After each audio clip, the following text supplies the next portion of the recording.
Vamos direto para a lousa para relembrar a última argumentação, quer dizer, as últimas argumentações que nós temos que colocar para fazer uma redação nota 10, como é que eu quero que vocês façam. O cara também traz comprovação de que receberam, em virtude de acordo coletivo, indenização por horas extraordinárias trabalhadas, tendo em vista a extinção do contrato de trabalho, certo? Desculpa, indenização, veja só, até a oração aqui intercalada.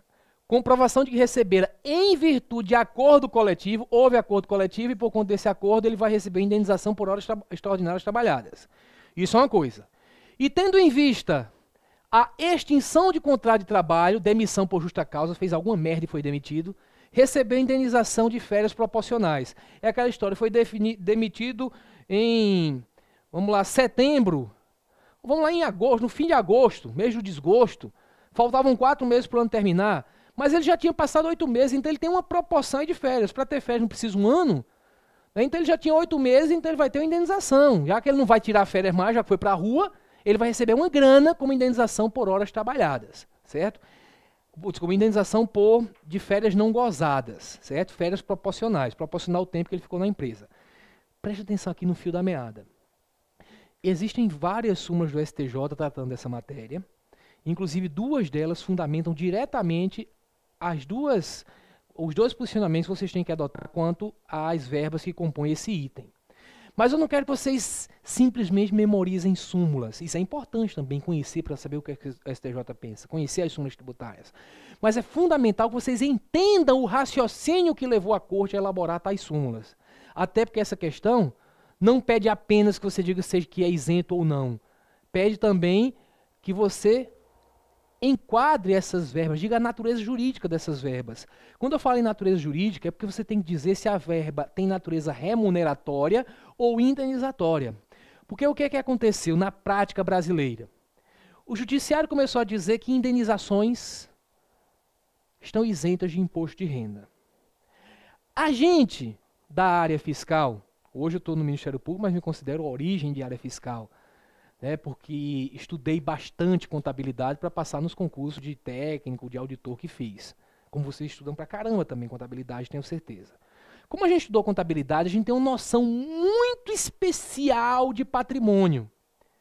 Quando a gente fala em patrimônio, a gente já pensa, olha, tem o lado ativo com direitos, obrigações, direitos e bens, o lado negativo com as obrigações, a diferença entre eles, o patrimônio líquido, e por aí vai. A gente entende muito bem, dentro desse contexto, o que é uma indenização. Você tinha um veículo que valia 40 mil reais, houve um acidente, perda total, e suponha que a seguradora pagou os 40 mil reais que o veículo valia. Está aqui em dinheiro.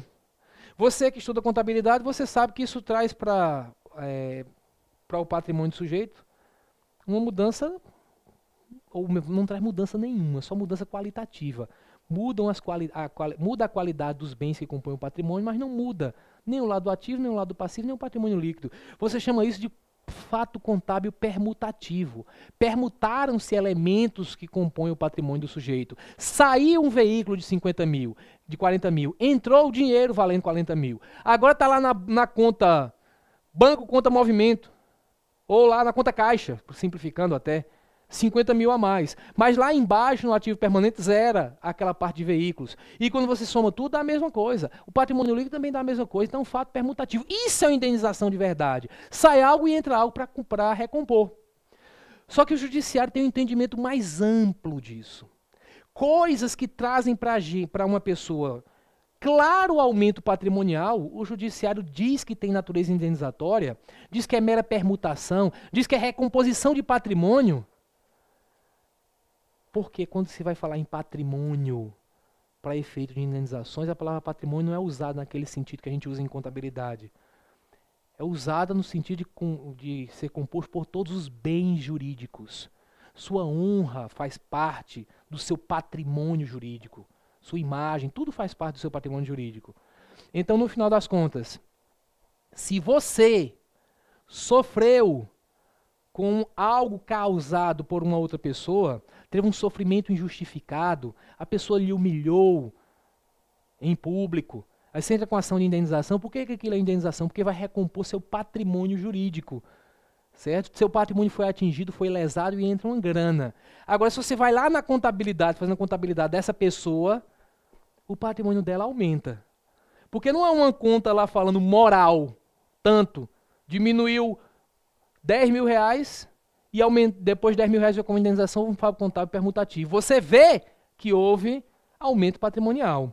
Indenização por danos morais para o STJ, depois de muita discussão, essas indenizações são isentas do imposto de renda. Acho que deveriam dizer até que não incide, não dizer que são isentas, mas eu vou usar a terminologia que o Superior Tribunal de Justiça anda adotando. Inclusive, eu lembro que tem uma galera aí que eu vi assistindo umas aulas minhas, que eu dei há uns 5, 6 anos, né, gravadas daquele curso lá, via satélite, que tem 3 letrinhas, eu não vou falar aqui, senão o dono do EJ, que só tem 2 letrinhas, vai ficar com raiva.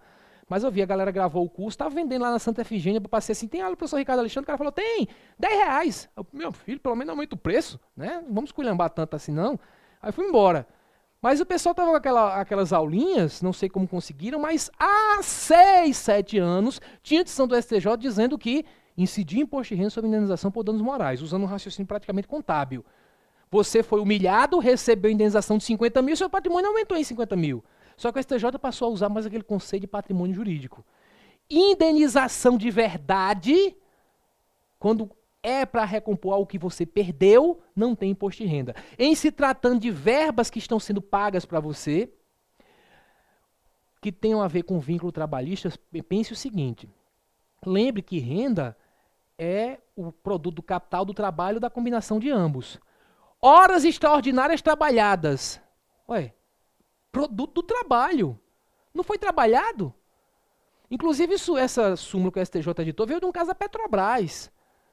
Que a Petrobras pagou horas extraordinárias trabalhadas, indenização por horas extraordinárias trabalhadas, o pessoal foi quis não pagar tributo. Certo? E no final das contas, o STJ acabou dizendo que tem que pagar. Agora, indenização de férias proporcionais. Férias não gozadas, o cara vai receber a indenização proporcional. Isso é indenização? É. Porque saiu do patrimônio jurídico o direito dele gozar férias, pelo menos aquela proporção. Ele não gozou daquelas férias. Vai perder isso? Não, então tem uma permutação. Você perde o direito de gozar as férias, mas ganha indenização como contrapartida. Então pensa assim, se o cara tinha um direito e abriu mão de exercer esse direito, de gozar desse direito e ver uma grana para compensar, isso é indenização. E isso não tem imposto de renda. Já no caso de o sujeito, ele trabalhar e receber, isso é produto do trabalho, não importa o nome que estão dando. Isso está sujeito a imposto de renda. Então, a indenização por horas trabalhadas, não obstante esse nome, tem natureza remuneratória, porque se constitui contraprestação por trabalho. Essa é a fundamentação completa.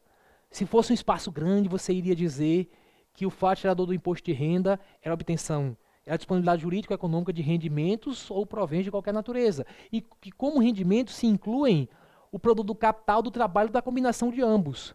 O valor que você recebe a título de horas extraordinárias trabalhadas é, obviamente, produto do trabalho e, por conseguinte, sujeito ao imposto de renda. Já o caso de férias não gozadas não é diretamente, claro, você pode dizer indiretamente, tudo que é trabalho, já vem do seu trabalho. Mas não é uma retribuição por trabalho, você está recebendo tanto por tantas horas que trabalhou. Não. Você tinha direito ao quê? Não era dinheiro, era férias. Você ia passar um tempo sem trabalhar. Só que você acabou saindo da empresa antes e tinha cumprido 2/3 do tempo que você tinha que cumprir para ter um mês de férias. Então vão te pagar 2/3 da indenização de férias. Certo? Como é uma recomposição por um direito que você não exerceu, você vai ter a não incidência do imposto de renda que o STJ chamou de isenção.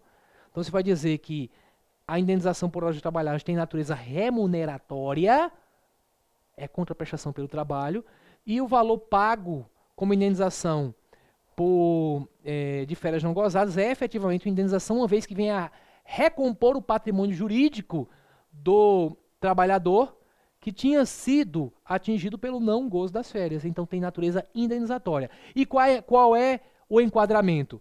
O valor recebido a título de indenização por horas trabalhadas entra como rendimentos tributáveis. É rendimento tributável. Já o valor recebido a título de indenização por horas trabalhadas, indenização por férias não gozadas, além de ter a natureza não remuneratória, entra na parte de rendimentos isentos / não tributáveis, Afinal de contas, na declaração de imposto de renda é um campo só, né, para colocar isento e não tributável. Então, dizer que é isento ou, no caso de não incidência, nesse caso, para enquadramento não vai dar problema. Muito bem. A letra F, ele diz, olha, falando dessas duas verbas, da indenização por horas extraordinárias trabalhadas e da indenização de férias proporcionais, ele diz que ele faz um arrazoado afirmando que o caráter indenizatório da verba citada no item E acima, as duas foram chamadas de indenização, certo? As duas, indenização e indenização. É porque acharam que quando o judiciário disse que indenização não tinha imposto de renda, acharam que era o Carnaval da República, começaram a chamar tudo de indenização. Daqui a pouco vão dizer indenização pelo trabalho. Se trabalha numa empresa, não recebe mais salário, recebe indenização para não pagar imposto de renda. E claro que o nome que se dá não muda a natureza da verba. Se você está recebendo porque trabalhou, isso é salário, meu amigo. Pode chamar do que for. Pode dizer que é uma oia, como se chama em Pernambuco, salário muito baixo, vim receber minha oia. Pode dizer o que for que vai ter incidência no imposto de renda, desde que o valor, claro, esteja sujeito a tal incidência. Então, arrazoado afirmando que um caráter indenizatório da verba citada no item E acima demonstra que o declarante agiu corretamente ao enquadrá-las como rendimentos isentos / não tributáveis, certo? Depois que eu escrevi, quando eu fui ler agora de novo, vejo um bocado de coisa errada, né? Das verbas citadas no item E acima. Tanto é que fala em enquadrá-las, e são duas verbas, efetivamente, duas coisas chamadas de indenização, mas essa hora extraordinária trabalhada tem natureza remuneratória. Na declaração, entra como rendimento tributável. Já essa indenização de férias proporcionais tem natureza realmente indenizatória. Realmente indenizatória. É indenizatória de verdade. Essa sim. E, portanto, é enquadrado na declaração como rendimentos isentos / não tributáveis. Certo? Então, esse arrazoado também tem que ser descartado pelo sujeito que vai fazer a análise. Suponho que você... Aí eu quis incentivá-lo para você ficar empolgado, já se sentir com a carteirona no bolso. Você é analista tributário da Receita Federal do Brasil, recém-nomeado e em treinamento para conhecer o funcionamento do setor responsável pela análise das declarações de imposto de renda. Então, acabou de chegar, meu amigo, está rodando a delegacia. Em cada unidade, em cada sessão você vai passar. Está agora analisando a parte de imposto de renda. Foi instado, pediram que você se manifestasse, né? Então, instado a manifestar suas opiniões sobre alguns aspectos do documento, dos documentos e argumentos apresentados pelo declarante. Corta a imagem para mim. Você vai ver isso. O pessoal diz assim, chama o Cláudio, que está fresquinho, né? Acabou de chegar, cheio de coisinha do concurso, cheio de coisinha do curso de formação, a legislação dando na cabeça. Então, vamos ver se o cara tá bom mesmo? Tá aí. Se manifesta sobre isso. Eu lembro que quando eu passei um curso para técnico, nível médio, técnico do que hoje seria a CGU, quando eu cheguei para trabalhar, eu disse que eu queria falar com um procurador que ia trabalhar na PFN, tem TFC na PFN também. Aí o cara falou, o procurador está se manifestando ali dentro de um processo. Meu Deus, esse cara deve ser um cara complicado. Depois eu voltei e disseram que o cara estava preparando um despacho. Eu disse, pronto, o cara é um macumbeiro, né? Então, esse manifestar é do linguajar jurídico, né? Então, se manifeste, fale suas opiniões sobre alguns aspectos dos documentos e argumentos apresentados pelo declarante. Aí, vem o meu pedido para você. Elabore acerca da situação hipotética proposta um texto dissertativo, contendo no mínimo 40 e no máximo 60 linhas, abordando fundamentadamente os seguintes aspectos. Corta a imagem para mim. Olha, fundamental. Não se preocupe tanto, tem que preocupar, mas o mais importante não é que você diga, olha, vou fazer uma redação que tenha uma introdução, um desenvolvimento, uma conclusão absolutamente perfeita e tal. Na prática, quando eles dão um guiazinho, uma sequência de coisas que você tem para responder, se você responder aquelas perguntas, você vai ver que o formato já é praticamente de uma dissertação, porque essas perguntas são feitas numa ordem relativamente lógica. O mais importante é responder aquelas perguntas, certo? Não tentem fazer, eu vou fazer agora uma conclusão sobre esse assunto todo, então eu concluo que na realidade, beleza. Você quando você vai dizendo o enquadramento, como no último, por exemplo, lá no finzinho se fala sobre o enquadramento da verba, você vai concluir certas coisas, certo? E como você vai responder certos tópicos, você na prática vai fazer algumas pequenas conclusões com relação a cada tópico. E no final, vem a parte de você poder ou não tomar alguma providência, que seria a sua conclusão natural. É como você naturalmente escreveria isso daí. Então, apesar de ser uma dissertação, o mais importante, vocês têm professor de redação que vai ensinar como montar uma dissertação, tem todas aquelas técnicas que vocês não devem observar, que vocês devem observar, mas prioritariamente respondam as perguntas. Eu disse no começo e repito agora, tentem responder na sequência em que elas aparecem, porque isso facilita a busca por parte do examinador. Porque às vezes você responde a pergunta 5, depois de ter respondido a 3, aí depois responder a 4, aí o cara já viu, respondeu a 3, cadê a 4? Não achou, já zerou aqui. Cadê a 5? Tá aqui. Aí depois vai o resto que é um complemento e não viu que depois você respondeu a 4. Aí depois você vai ter que com recurso demonstrar e às vezes a banca não acata. Infelizmente é assim que funciona. Claro, não é absoluto. Eu li para vocês, nas primeiras aulas, uma redação que foi considerada nota 10 pela ESAF, que o cara inverteu a ordem. Porque achou melhor para a redação dele. Se realmente não tiver jeito, você vai e inverte a ordem e tal. Mas tente fazer na mesma ordem. Fale sobre tudo que foi perguntado. Se não sabe se aquilo é isento ou não tributável, chuta! Porque se você não botar nada, é 0 naquele tópico. Se você botar errado, é 0 também. Então você não tem o que perder nesse caso. Certo? Então, chute. Tem chute também em prova subjetiva. Certo? Tente usar a terminologia técnica. Né? Vai dizer que um rendimento não está sujeito a imposto de renda, diga lá que é isento ou não tributável, que é o que consta na declaração de imposto de renda. Lá não tem um campo não sujeito a imposto de renda. Ah, Ricardo, dá no mesmo, dá. Mas às vezes quem elabora o espelho, não, sempre quem elabora o espelho conhece da matéria. Mas às vezes quem vai corrigir é uma topeira. Como diria a Carminha falando da família do Tufão. Uma topeira, certo? E por conseguinte, vai olhar para o espelho lá que tem escrito rendimento isento / não tributável e ver. O cara escreveu aqui não sujeito a imposto de renda, é a mesma coisa, não usou a palavra técnica, 0. Então tente usar as palavras mais técnicas possíveis. Então vamos lá para a lousa. Sobre os seguintes aspectos. Olha o que é que se pergunta. Primeiro, possibilidade ou impossibilidade do declarante, caso não houvesse perdido o prazo para a apresentação das alegações e documentos, beneficiar-se do Instituto da Denúncia Espontânea de Infrações, retificando a declaração e parcelando eventual resíduo devido. Aqui tem 2 probleminhas que trazem a impossibilidade. Primeiro, mais importante, disparadamente, é que, nos termos do artigo 138, parágrafo único do CTN, só cabe denúncia espontânea antes do início de qualquer procedimento tendente a lançar o tributo. Antes do início do procedimento. Aqui o procedimento já está rolando, meu amigo. O cara recebeu a notificação para prestar informações. Então, mesmo que tivesse trazido dentro do prazo, não podia, porque o que importa não é o prazo para apresentar a alegação, é o início do procedimento de fiscalização. Corta a imagem para mim. Quem foi meu aluno deve lembrar que eu até gosto de pintar as cores para as pessoas lembrarem disso. Eu digo, quando eu falo declaração de imposto de renda, tem um problema tal. Se você está com medinho de tomar uma multa, corra, aceite Jesus e faça sua declaração retificadora. Se você for chegando em casa, doido para aceitar Jesus, viu aquele sujeito de amarelo, corra. Aquele sujeito de amarelo, carteiro. Que lhe entrega uma carta dizendo comparecer à Receita Federal no endereço abaixo indicado, munido da certidão de nascimento dessas crianças, comprovante da guarda judicial, comprovante. A casa caiu, amigo. House is down. A casa caiu, já era, não tem mais o que fazer. Você vai pagar tributo, pode até parcelar. Mas denúncia espontânea não cabe mais porque você não está espontâneo. Mas pedir a notificação, você, eita, não tem guarda judicial, vou chegar lá. Olha, doutor fiscal, eu quero confessar espontaneamente que eu não tenho guarda judicial.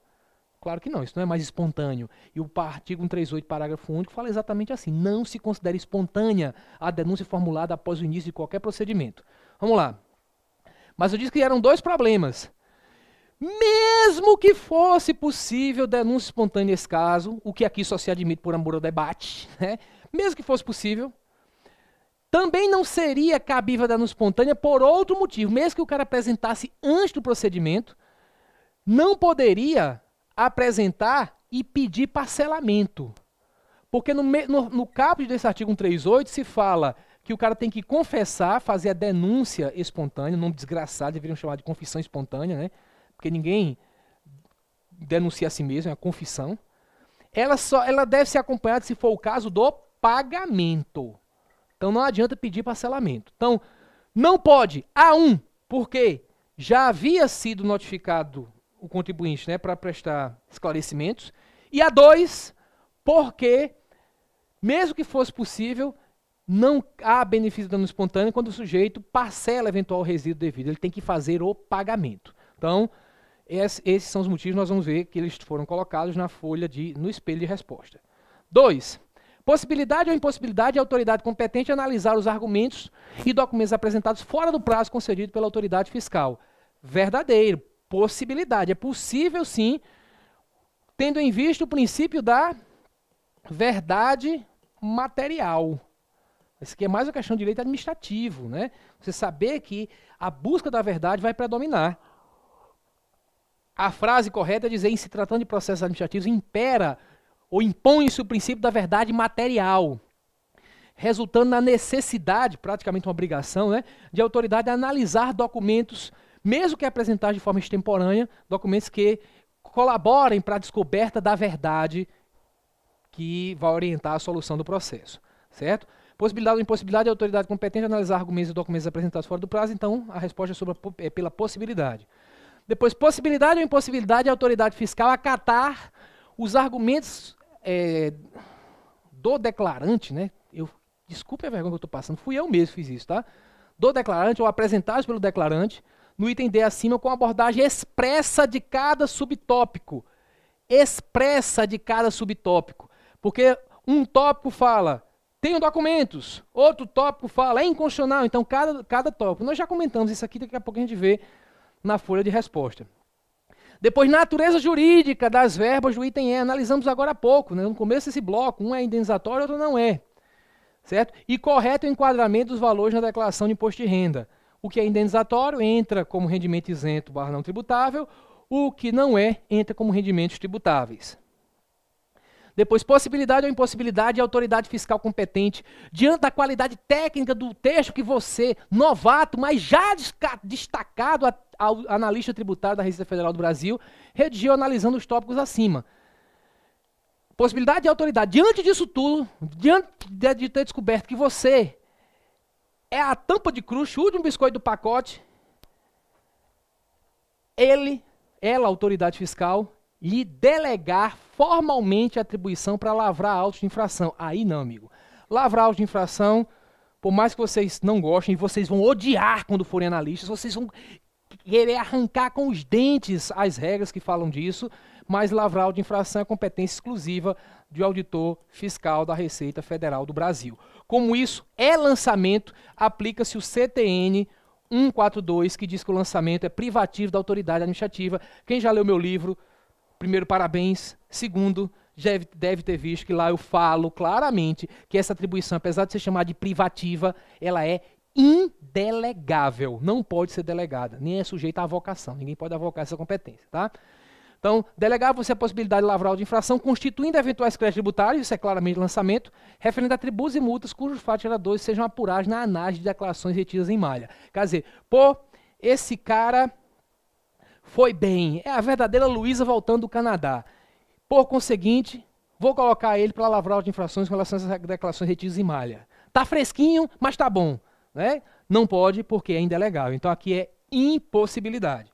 Então nessa linha, vem aqui as respostas. Eu coloquei como esses pontos que eu dei, tá, pessoal? Se viu, eu também não fui eu que fiz as correções, não fui eu. Mas eu coloquei como espelho, para quem fosse corrigir, um textinho aí, também até para que são pessoas que entendem direito tributário, não coloquei só palavras, mas coloquei um textinho para ajudar na resposta. Eu coloquei, olha, o Instituto da Denúncia Espontânea somente se aplica se a confissão ocorrer antes do início de qualquer procedimento administrativo ou medida de fiscalização relacionadas com a infração. Fundamento artigo tal do CTN. Então, foi dito que só se ocorrer antes. Isso está no artigo 138. Na questão, como se afirma que o contribuinte já foi notificado, não mais é possível o benefício. Além disso, segundo o STJ, para gozar do benefício é necessário pagar eventual resíduo. Aí eu coloquei uma observação. Se o candidato invocar a literalidade do caput do artigo 138, que fala em pagamento, também deve receber o ponto, pois se trata exatamente do argumento do STJ. Certo? Pois se trata exatamente do argumento do STJ, não bastando parcelá-lo. Olha só, corta a imagem para mim. O que é que eu quis dizer com isso? O STJ enfrentou essa questão. O cara confessa, pede parcelamento. Aí o fisco, opa, não aceito. Tem que pagar. Aí o que é que eu disse? O cara vai ter que, para responder a questão, você vai responder, você que está fazendo a redação, você tem que dizer necessariamente que parcelamento, a denúncia espontânea só é eficaz se acompanhado do pagamento. Parcelamento não. Agora, fundamento, como é que você fundamenta isso? Você dizer simplesmente só nesse caso? Sim, mas por quê? Você está redigindo, você não é uma prova de marcar X. Por quê? Aí eu coloquei, se o sujeito disser que foi, segundo o STJ, é assim, já se aceita como fundamento. No meu coração eu nunca aceitaria, mas eu vejo as bancas aceitarem. Dizer segundo o STJ é assim. Só quando tem mais espaço para escrever é que as bancas exigem mais. Mas eu coloquei que o candidato também deve receber o ponto se, apesar de ele não dizer STJ, se apesar disso, ele usar o fundamento que o STJ usou para julgar. Por que o STJ diz que parcelamento mais de anúncio espontâneo não livra o sujeito da multa? O STJ disse isso com base na literalidade do artigo 138. Se o candidato disser segundo o artigo 138, a denúncia espontânea só é eficaz se acompanhada do pagamento, já resolveu a questão, mesmo sem citar expressamente o STJ. Tá? Então aqui foi uma colher de chá para evitar que uma má correção viesse a prejudicar vocês. Vamos voltar para a lousa. Então isso para o primeiro ponto do espelho de resposta. Isso é para o cara que vai corrigir e ler. Tá? Item 2. O cara vai ter que dizer que é possível. Em procedimentos administrativos, vale o princípio da verdade real, de forma que a autoridade deve analisar provas e argumentos apresentados fora do prazo, se considerá-los relevantes para a busca da verdade material. Pode chamar verdade real ou verdade material. Tá? Claro, só vai analisar se considerar importante. Corta a imagem para mim, por favor. Porque tem gente que fala, quem vai julgar tem que analisar tudo que é apresentado. Eu lembro de certa feita um grande constitucionalista, que foi até ministro do Supremo, um civilista, até o Moreira Alves, falou, ó, se você quer levar um processo para o Supremo, basta você, na primeira instância, pedir para anexar a lista telefônica da região metropolitana de São Paulo ao processo. O juiz não vai aceitar. O juiz não vai analisar aquilo. Aí o cara vai dizer que agrediu a ampla defesa contraditória e, como é argumento constitucional, poderia chegar ao Supremo à época. Hoje é um pouquinho diferente. Mas eu só quero que vocês percebam o seguinte, juntou a lista telefônica de São Paulo nesse processo, para discutir se o cara é isento ou não. Vai dizer que aquilo é irrelevante, não vai analisar. Agora, se juntou fora do prazo e for relevante, você analisa. Então, a ideia é, fora do prazo, se for relevante para se buscar a verdade material, o documento vai ser analisado. Mas invocou o princípio da verdade material ou verdade real, a gente aqui já considera que os pontos devem ser atribuídos. Tá? Item 3. Assim, com relação ao item D, a gente falou que tinham 3 arguições de inconstitucionalidade. 3 tópicos para serem analisados. O primeiro argumento não deve ser acatado, pois somente a guarda judicial efetivamente concedida e não a meramente solicitado em fase de concessão garante a possibilidade de incluir o menor como dependente. Vocês devem lembrar que no argumento D o sujeito já está em andamento o processo para obter a guarda judicial. Problema seu, não vai ter o benefício. Tá? Depois, segundo argumento, não deve ser acatado, pois como a legislação exige um determinado documento, a guarda judicial é expressamente exigida, pois como a legislação exige só um documento, aí vou ler sem o parênteses, sem a oração intercalada, nenhum outro é apto a substituí-lo. Se disser isso, já acertou a questão. Certo? Eu coloquei só uma observação aqui dizendo que a guarda judicial é expressamente exigida pelo regulamento do imposto de renda, artigo 77, inciso 4. Certo? Para que vocês vejam que a legislação exigiu. Se exigiu, meu amigo, apesar de ser moderado, é formalismo. Tem que apresentar aquele documento formal. Depois, aqueles argumentos relativos à inconstitucionalidade. No espelho eu coloquei, argumentos não devem ser acatados, pois invocam inconstitucionalidades. E a autoridade administrativa não tem competência para realizar controle de constitucionalidade. Se disse isso, já resolveu. Certo? Aí eu coloquei como fundamento doutrina constitucional e lei do processo administrativo fiscal. Coloquei a observação para o examinador. Esta não precisa ser citada, pois a lei não faz parte do programa, certo? E uma observação. A rigor, olha, para ajudar vocês, né, que eu acho que a Exato tem que fazer dessa forma também. A rigor, se bem redigida, uma única fundamentação explica o porquê não devem ser acatados os itens D1 e D2, devendo ao candidato ser atribuída a respectiva pontuação. Por que D1 e D2 uma coisa só já resolvia? Olha, porque D1... o argumento não deve ser acatado, o cara disse, está em concessão a guarda judicial. Não deve ser acatado porque, na realidade, o cara tem que ter o documento, guarda judicial, efetivamente concedida. E, na realidade, o item D2, a fundamentação é a mesma. Eu não vou aceitar nenhum outro documento, porque a guarda judicial é expressamente exigida pelo artigo tal. Então, o cara pode escrever uma frase só, que está correto. Ele pode dizer que esses argumentos não devem ser acatados porque um único documento, guarda judicial, é apto a comprovar a dependência, não valendo qualquer outro, nem tampouco, nem qualquer outro, mesmo que seja a comprovação de um processo judicial já iniciado. Na realidade, basta dizer, tem que ser guarda judicial, isso mata esses dois itens ao mesmo tempo, ok? Vamos... Sim. Como a gente já havia dito, tá no espelho, indenização por horas extraordinárias trabalhadas, trabalhada é o que você vai pagar, é indenização por trabalho, né? Indenização? Não, né? Tem natureza remuneratória. Tem natureza remuneratória.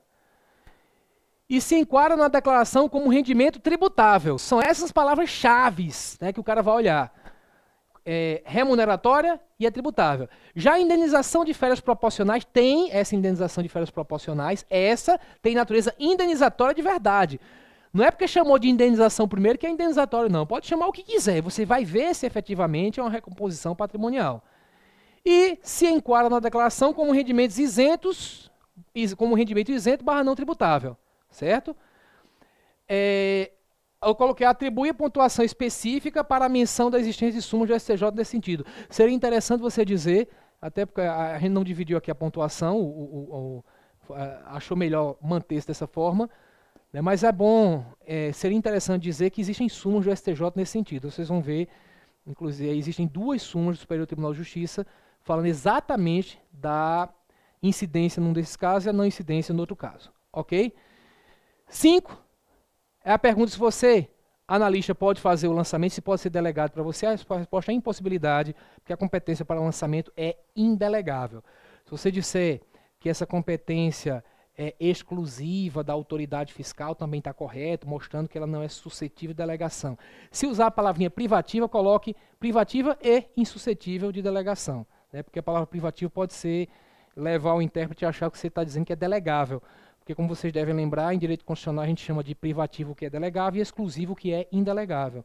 No CTN falam que o lançamento é privativo da autoridade administrativa, mas a gente sabe, por doutrina e por jurisprudência, que é indelegável. Foi um erro técnico, deveriam ter chamado de competência privativa. Muito bem. Nessa linha, pessoal, a ESAF, numa questão dessa, faria certamente um espelho da seguinte forma. Colocou-os, quanto a capacidade, como está no edital de vocês, quanto à capacidade de desenvolvimento do tema, aí fala em compreensão, conhecimento, blá, blá, blá, blá, blá, 50 pontos que serão aferidos pelo examinador com base nos critérios a seguir indicados. Isso foi passado, pessoal. Foi passado para quem vai corrigir a prova. Se corrigiu mal, meto o pau nele. Não fui eu, não. Fiz certinho. E o espelho que eu passei aqui, eu passei igualzinho ao que a ESAF vai usar. Tenho certeza absoluta disso. Esse espelho foi usado no concurso igualzinho o edital era, prova bem semelhante, para o auditor fiscal do trabalho. Eu só mudei aqui a pontuação, fazendo algo proporcional ao que acho relevante dentro desses temas, certo? Então a redação vale 50 pontos e podem ser deduzidos até 50. Você pode tirar até um 0, né? Pode tirar até um 0 nessa redação. Mas aí nós colocamos um peso para cada uma das questões, certo? O peso é basicamente esse aqui, de 14 para esse item, 14 para esse outro item, e pode ser reduzido até 14, né? Você pode tirar até 0. Então, olha só, eles olham capacidade de argumentação errada.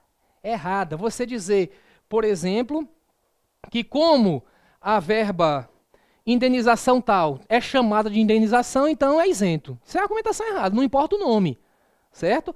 Argumentação fraca.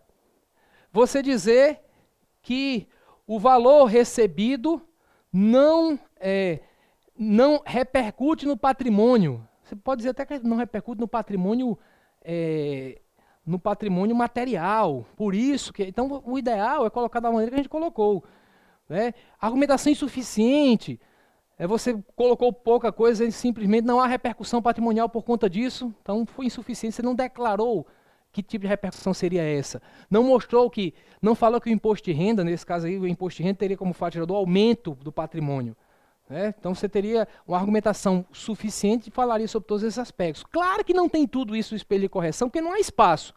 Aqui é simplesmente para o sujeito fazer a análise enquadrando o que você fez, que ele considerou fraco, errado ou insuficiente, num ponto para que lhe autorize a fazer a dedução. A ESAF também olha contradição. Imagine você dizer que a verba que o cara recebeu indenização por férias não gozadas, ela tem natureza indenizatória e, portanto, deve se enquadrar como rendimento tributável. Isso é contraditório. Se tem natureza indenizatória, não vai entrar como tributável. Então, é uma ação com contradição. E aí vem os outros itens que tem a ver com lógica mesmo, né? Complemento da sentença errado, desenvolvimento incompleto, desconhecimento parcial da problemática. Você vê que o cara está fazendo está enchendo linguiça, né? Não conhece aquele assunto. Desconhecimento total da problemática, aqui é só de grau, parcial ou total, o cara não tem nem noção do que é aquilo, certo? Aspectos formais, então, tudo isso analisado, né? Alinhamento ao tema, a fuga parcial do tema, fuga total do tema, aquela teoria do elefante que eu falei para você, o cara estuda sobre elefante, quando vai fazer a prova, ó, você me disser que vai cair elefante, quando chega na prova cai formiga, o cara não sabe nada sobre formiga, vai falar, formiga é pequena, já o elefante é grande, e aí começa a falar de elefante, né? Então, fuga total do tema é essa. Se você tentar enrolar, não faça isso. Não tente, não adianta de nada. Certo? Cobertura dos tópicos apresentados, omissão do tópico. Opa, o cara não falou da formiga, né? Foi falar do elefante. Omissão do tópico, omissão total ou parcial. Certo? Texto confuso, como muitas pessoas escrevem de maneira absolutamente confusa. Certo? Aí, quanto ao uso do idioma, aí quem fala com vocês é o professor de língua portuguesa e redação, mas vocês já veem, tem a noção de como é que funciona. Se quiser, se não tiver ainda esse espelhinho aí, não sei se vocês têm em mão, dá uma paradinha, dá uma olhada e resolve as questões nessa linha, ok? Corta a imagem para mim, já rompendo a fronteira de tempo que me disponibilizaram para esse bloco. Quero agradecer bastante a vocês, os que me acompanharam na primeira fase, os que acompanham ainda nessa, que ainda é a primeira fase, mas a parte dissertativa, que foram meus alunos. Fico muito feliz de trabalhar com vocês. É uma carreira, como eu falei já hoje, eu me sinto parte dela, da carreira de auditoria. E como termino todos os meus cursos, eu sempre digo que não vou me despedir simplesmente desejando boa sorte. Está até aqui, ralou, está estudando para a segunda fase. Quando passar, não vai gostar que ninguém diga, eita, na lista, teve sorte, né? Eu quero que você tenha o sucesso que você merece. Então, sucesso, sucesso, sucesso. Vocês vão ver que, como diria, quem é que fala? Valeu a pena, valeu a pena, Como diria essa criatura, vai ter valido a pena. Obrigado, beijo no coração, sucesso na prova, atenção, quem chegou aqui, pessoal, quem chegou aqui vai fazer essa prova bem, salvo por uma questão emocional. Então, respira bem, relaxa, vai para lá que você vai saber, certo? E até uma nossa outra oportunidade, estudando para outro concurso ou no mundo profissional. É o que eu desejo a todos vocês. Beijo no coração, até a próxima, tchau, tchau.